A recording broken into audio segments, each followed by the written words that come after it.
Hello everyone, welcome to my YouTube channel. My name is Shweta and currently I'm a second year BSc nursing student. So आज की video में हम लोग करने वाले हैं नर्सिंग एप्टीट्यूड के इम्पॉर्टेंट एमसीक्यूज और ये आपकी पार्ट 3 वीडियो रहेगी. इससे पहले मैं ऑलरेडी 2 वीडियोस अपलोड कर चुकी हूँ. अगर आप लोगों ने प्रीवियस वीडियोस नहीं देखी हैं तो आप लोग जाके चेक कर सकते हैं. उसके लिए मैंने अलग से प्लेलिस्ट बना रखी है नर्सिंग एप्टीट्यूड के नाम से, तो आप लोग चैनल पे जाके चेक कर सकते हैं. सो इस वीडियो में हम लोग आगे के क्वेश्चंस को डिस्कस करने वाले हैं. सो चलो वीडियो को स्टार्ट कर रहे हैं. एंड वीडियो स्टार्ट करने से पहले इसकी पीडीएफ अगर आपको चाहिए तो वो टेलीग्राम चैनल पे मिल जाएगी और उसकी लिंक जो है वो आपको डिस्क्रिप्शन में मिल जाएगी. ठीक है, तो आप लोग वहां से टेलीग्राम चैनल ज्वाइन कर सकते हैं. हम भी हमारा फर्स्ट क्वेश्चन है, जले हुए मरीज के प्रथम 24 घंटे में प्रबंधन के प्राथमिक उद्देश्य क्या होंगे या फिर क्या होगा. अगर कोई व्यक्ति है जो कि जल गया है तो उसको फर्स्ट 24 आवर में हम क्या मैनेजमेंट देंगे, इन क्या हमारा प्राइमरी जो है पर्पस रहेगा मैनेजमेंट देने का. तो ऑप्शन ए है दर्द से राहत, ऑप्शन बी है संक्रमण से रोकथाम, ऑप्शन सी है द्रव पुनर्जीवन, ऑप्शन डी है पोषक तत्व. तो पहले क्वेश्चन को समझो. क्वेश्चन में यहाँ से पे आपसे पूछा जा रहा है कि अगर एक पेशेंट है जो कि जल गया है तो फर्स्ट जो 24 आवर होंगे उनमें हम मैनेजमेंट जो दे रहे होंगे तो हमें किस पर्पस से देना है, उस मैनेजमेंट का क्या पर्पस है. मतलब अगर किसी पेशेंट को बुखार आ रहा है, मान लो उसको बुखार आ रहा है, तो जैसे हम उसे उसका मैनेजमेंट करेंगे उसके बुखार का, उसके बुखार को हम ठीक करने की कोशिश करेंगे, तो हमारा पर्पस क्या रहेगा कि आगे उसको और बीमारी ना हो. ठीक है, इसलिए तो हम उसको ठीक करेंगे. वैसे ही यहाँ पे आपसे पूछा जा रहा है कि अगर कोई पेशेंट जल गया है तो उसको हम फर्स्ट 24 आवर में क्या मैनेजमेंट देंगे और उस मैनेजमेंट का पर्पस क्या होगा. तो ऑप्शंस आपके हैं दर्द से राहत यानी कि पेन रिलीफ, ऑप्शन बी है संक्रमण रोकथाम यानी कि आपका प्रिवेंट कंटामिनेशन या फिर इन्फेक्शन, ऑप्शन सी है द्रव पुनर्जीवन जिसका मतलब होता है फ्लूइड रिसस्किटेशन, जो आपकी बॉडी में फ्लूइड जो बाहर निकल गया है, क्योंकि जब कोई जल जाता है तो उससे बहुत ज़्यादा फ्लूइड लॉस होता है. फ्लूइड लॉस अगर आप गलती से थोड़ा सा भी जल जाते हो तो वहाँ पे छाला पड़ जाता है, उस छाले में पानी भर जाता है. और वो अगर जब बहुत ज़्यादा जगह मतलब जलेगी बॉडी में, बॉडी बहुत ज़्यादा जल जाएगी तो बहुत ज़्यादा पानी बाहर निकलेगा, जिससे हमारी बॉडी में फ्लूइड लॉस हो जाएगा बहुत ज़्यादा. और उस टाइम पे हमें फ्लूइड जो है वो रिसस्किटेट करना पड़ेगा, मतलब फ्लूइड को वापस बॉडी में भेजना पड़ेगा, या फ्लूइड जो बॉडी से बाहर निकल रहा है उसको कैसे भी करके हम रोकेंगे. फिर ऑप्शन डी है आपको उसको मिनरल्स प्रोवाइड करने हैं जिससे उसको आगे मतलब मिनरल डेफिशिएंसी उसको ना हो बॉडी में. तो यहाँ पे सबसे अच्छा ऑप्शन जो लग रहा है वो है आपका ऑप्शन सी, क्योंकि जब कोई व्यक्ति जल जाता है तो उसकी बॉडी से बहुत ज़्यादा फ्लूइड बाहर निकलता है. फ्लूइड मतलब पानी जैसा, तो जिसकी वजह से बॉडी में पानी की कमी हो जाती है. तो हम क्या करेंगे, उसको द्रव पुनर्जीवन करेंगे, फ्लूइड रिसस्किटेशन करेंगे. या तो वो जो फ्लूइड बाहर निकल रहा है उसको किसी भी हम मेडिकेशन के थ्रू रोकेंगे, या फिर हम उसको बॉडी में और ज़्यादा फ्लूइड देंगे, जैसे हम कोई भी आईवी मेडिकेशन उसको लगा देंगे पेशेंट को. ठीक है, जिससे बॉडी में फ्लूइड का मेंटेनेंस हो सबसे पहले, क्योंकि अगर फ्लूइड मेंटेनेंस नहीं होगा तो बॉडी में आगे और ज़्यादा प्रॉब्लम्स क्रिएट होंगी जो कि तुरंत हमें दिखाई देंगी. बाकी प्रॉब्लम्स हो सकता है थोड़े टाइम बाद अपीयर हो, बट अगर फ्लूइड लॉस हो रहा है बॉडी में बहुत ज़्यादा तो उसके हमें सिम्टम्स एकदम सडन दिखाई देंगे और तुरंत इमीडिएट रहेंगे वो. तो ऑप्शन सी जो है वो आपका राइट आंसर हो जाएगा. नेक्स्ट क्वेश्चन है, ग्लोबली 5 साल से छोटे बच्चों की मृत्यु का कारण है, मतलब जो आपका वर्ल्ड वाइड हर जगह पे जो छोटे बच्चे होते हैं 5 साल से छोटे बच्चे, तो उनकी जो डेथ हो रही है तो उसका क्या रीजन है. ऑप्शन ए है मलेरिया, ऑप्शन बी है निमोनिया, ऑप्शन सी है दस्त एंड ऑप्शन डी है मल न्यूट्रिशन यानी कि आपके वही पोषक तत्वों की कमी. तो जो 5 साल के छोटे बच्चे होते हैं, 5 साल से छोटे बच्चे, उनकी जो सबसे ज़्यादा डेथ होती है वो किस वजह से होती है, वो होती है निमोनिया की वजह से. क्योंकि जो छोटे बच्चे होते हैं उनमें आप देखोगे मोस्टली सर्दी खांसी के सिम्टम्स होते हैं वो ज़्यादा रहते हैं. एंड जब ये ध्यान नहीं दिया जाता है, बहुत ज़्यादा सीवियर लेवल पे चला जाता है, तो इसकी वजह से कई बार बच्चों की डेथ भी हो जा सकती है. और ये सबसे ज़्यादा कॉमन रीज़न भी है छोटे बच्चों की डेथ होने का, और ये इंडिया में ही नहीं वर्ल्ड वाइड हर जगह पे तुम्हें ग्लोबल लेवल पे ये देखने को मिल जाएगा, मतलब पूरे दुनिया में कह सकते हो. एंड नेक्स्ट क्वेश्चन है आपका, एक्टोपिक प्रेगनेंसी सबसे अधिक होती है. एक्टोपिक प्रेगनेंसी का मतलब होता है कि जब बेबी यूट्रस में इम्प्लांट होना होता है तो वो यूट्रस की जगह पे कहीं और इम्प्लांट हो जाता है, तो उसको हम बोलते हैं एक्टोपिक प्रेगनेंसी। तो ये सबसे अधिक कहाँ होती है या फिर अधिक होती है किस रीजन में होती है? ऑप्शन ए है अंडाणु, ऑप्शन बी है सर्विक्स, ऑप्शन सी है fallopian tube and option D है गर्भाशय। तो जो एक्टोपिक प्रेगनेंसी सबसे ज्यादा हमें देखने को मिलती है वो मिलती है फेलोपियन ट्यूब में। ठीक है, नेक्स्ट क्वेश्चन है, प्रति वर्ष 1000 लोगों में जन्म की संख्या कहलाती है, मतलब हर साल टोटल 1000 लोगों में कितने लोग नए पैदा हो रहे हैं, कितने बच्चे नए जन्म ले रहे हैं, तो उसकी जो संख्या होती है उसको हम क्या कहते हैं? ऑप्शन ए है बर्थ रेट, ऑप्शन बी है फर्टिलिटी रेट, ऑप्शन सी है infant mortality rate, option D है रिप्रोडक्टिव रेट। तो उसको हम क्या बोलते हैं? उसको हम बोलते हैं बर्थ रेट यानी कि जन्म दर। नेक्स्ट क्वेश्चन है आपका, ओपियोइड एनाल्जेसिक का सबसे सामान्य दुष्प्रभाव क्या है? ओपियोइड जो एनाल्जेसिक होता है उसका सबसे मोस्ट कॉमन जो है साइड इफेक्ट क्या है? और ये वाला क्वेश्चन मैं ऑलरेडी 2 बार करवा चुकी हूँ प्रीवियस वीडियोस में। तो यहाँ पे ऑप्शन ए है आपका दस्त, ऑप्शन बी है कब्ज, ऑप्शन सी है उच्च रक्तचाप एंड ऑप्शन डी है इंसोम्निया यानी कि नींद ना आना। तो ओपियोइड जो होता है उसका सबसे मोस्ट कॉमन साइड इफेक्ट जो होता है वो होता है ऑप्शन बी यानी कि कब्ज, जिसको हम कॉन्स्टिपेशन भी बोलते हैं।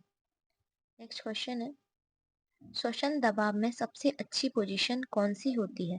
तो श्वसन दबाव में अगर किसी को रेस्पिरेटरी डिस्ट्रेस हुआ है तो उस टाइम पे हम पेशेंट को कौन सी पोजीशन देंगे जिससे उसको प्रॉपरली वो ब्रीथ कर पाए? ऑप्शन ए है सुपाइन पोजीशन, ऑप्शन बी है semi Fowler position, option C है prone position and option D है ट्रेंडलनबर्ग पोजीशन। तो एक बार मैं आपको यहीं पे थोड़ा सा पोजीशन के बारे में क्लियर कर देती हूँ।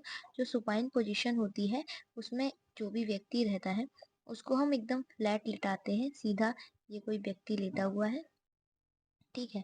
तो इसमें क्या रहता है कि दोनों हाथ आपके जो रहते हैं हिप्स के बगल में रहते हैं या फिर फ्लैट रहते हैं, आपके फ्लैट सरफेस पे एकदम। और जो व्यक्ति होता है वो एकदम ऊपर देख रहा होता है और इसके दोनों पैर सीधे रहते हैं और हाथ भी दोनों सीधे रहते हैं, ठीक है। ये होती है सुपाइन पोजीशन। और प्रोन पोजीशन जो होती है इसमें जस्ट अपोजिट, इसमें जस्ट अपोजिट ये जो व्यक्ति ऊपर देख रहा होता है यहाँ पे इसको नीचे एक तकिया दे दी जाती है और तकिए में ही मतलब सर रखा जाता है। लाइक जैसे ये किसी व्यक्ति का बेड है तो वो ऐसा लेटा होगा, ये ऐसा कोई व्यक्ति लेटा हुआ है पर इसका सर ऊपर नहीं है, अपने तकिए में ही देख रहा है, ऐसे समझ लो। तो ये जस्ट अपोजिट हो गया प्रोन पोजीशन। और जो सेमी फॉलो पोजीशन होती है, सेमी फॉलो पोजीशन में ऐसे कुछ पोजीशन रहती है आपकी। ये पेशेंट लेटा हुआ है, इसके सर को थोड़ा सा उठा देते हैं, सर को भी उठा सकते हैं, उसके पूरा चेस्ट लेवल से उसको उठा सकते हैं, ठीक है। तो ये होती है सेमी फॉलो पोजीशन। अब ट्रेंडलनबर्ग पोजीशन क्या होती है? जैसे ये बेड है पेशेंट का, इसमें बेड को ही इस तरीके से डिजाइन किया हुआ होता है कि बेड आपका जो है वो उठ जाता है, ठीक है। या तो ये ऐसा ऊपर, मतलब इसमें पैर ऊपर रहते हैं और सर नीचे रहता है, तो इसको हम बोलते हैं रिवर्स ट्रेंडलनबर्ग पोजीशन।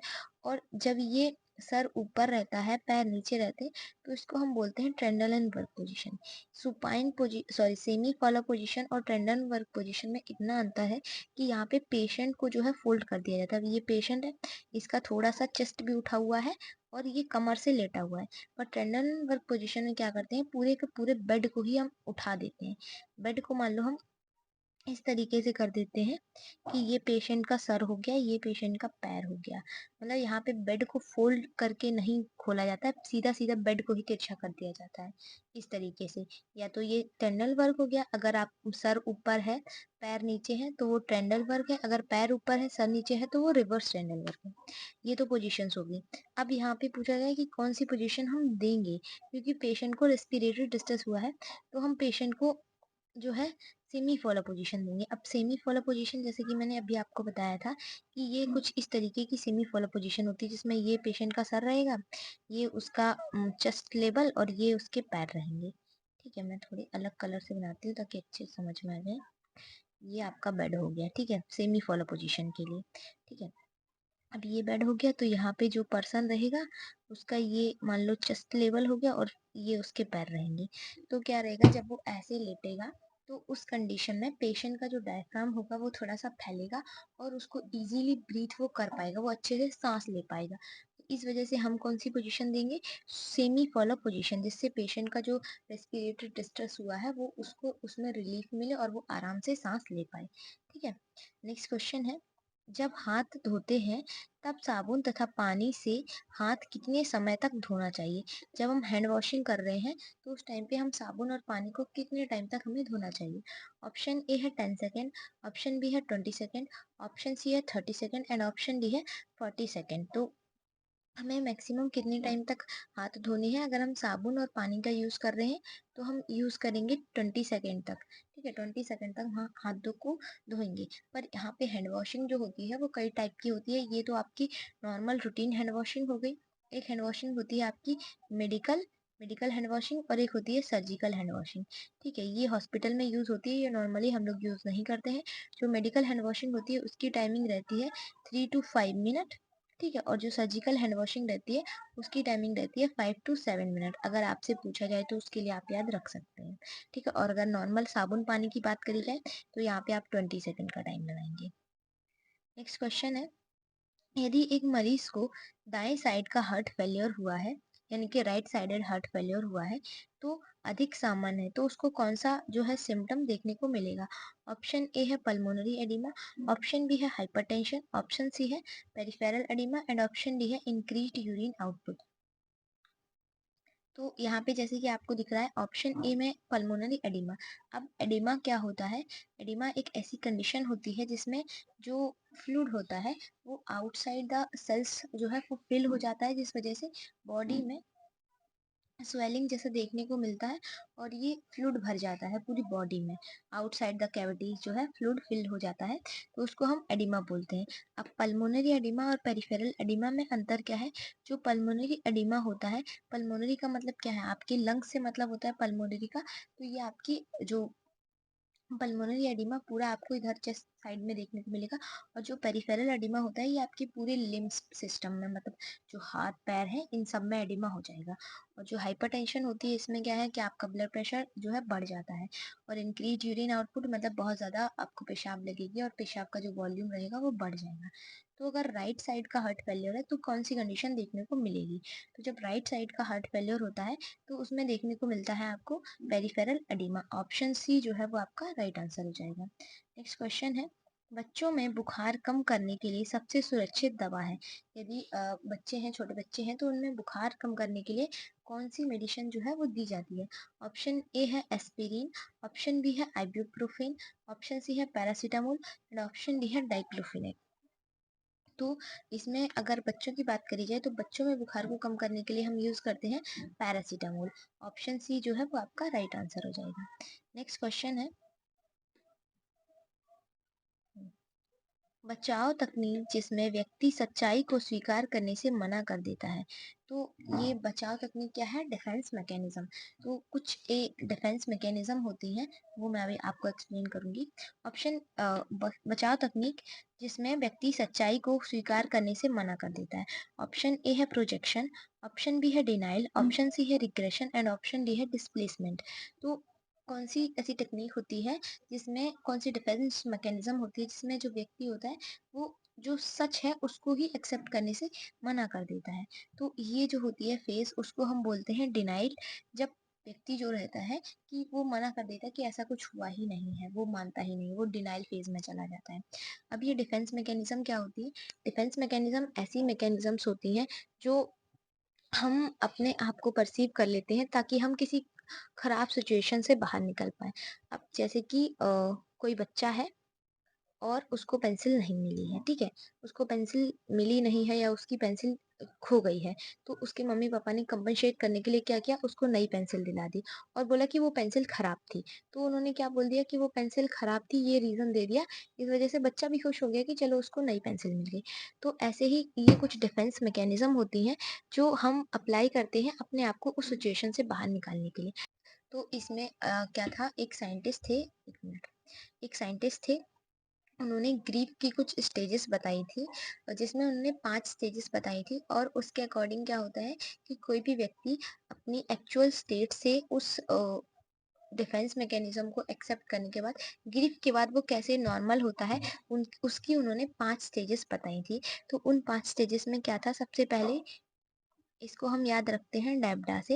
ये मैं आपको क्यों बता रही हूँ, क्योंकि यहाँ पे जिस तरीके से ये क्वेश्चन बना है, इससे भी कोई ना कोई क्वेश्चन बन सकता है, ठीक है? तो सबसे पहले उन्होंने 5 स्टेजेस दी थी ग्रीफ की, जिसमें है डेब्डा। तो डेब्डा क्या है? सबसे पहले ये जो पर्सन होगा वो डिनाई करेगा, ठीक है? सबसे पहली स्टेज होती है इसमें डिनायल की, जिसमें व्यक्ति एक्सेप्ट ही नहीं कर पाता कि उसके साथ कुछ गलत हुआ है, ठीक है?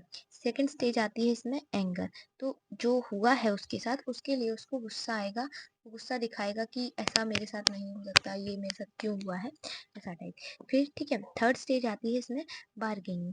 बार्गेनिंग में क्या है कि वो व्यक्ति जिसके साथ ऐसा कुछ हुआ है, तो वो गॉड से बोलता है कि भगवान मेरे साथ ऐसा क्यों हुआ, या फिर मेरे साथ ये ऐसा क्यों होता है, मैं इतना बुरा हूँ, या फिर आपने मेरे साथ ऐसा क्यों किया। तो ये सारी चीजें। फिर इसमें फोर्थ स्टेज आती है डिप्रेशन। इसमें जो पेशेंट रहेगा, अब उसको डिप्रेशन होगा उस चीज का कि उसका कोई लव्ड वन चला गया है, तो उसको बहुत दुख होगा, बुरा लगेगा। तो ये फोर्थ स्टेज होती है डिप्रेशन। एंड लास्ट स्टेज जो आती है, फिफ्थ स्टेज, एक्सेप्टेंस। अब मतलब वो एक्सेप्ट कर लिया है उस पर्सन ने कि उसके साथ ऐसा कुछ हुआ है, लेकिन अब वो उस स्टेज से बाहर है, ठीक है? तो उसने ये सब चीज एक्सेप्ट कर ली है।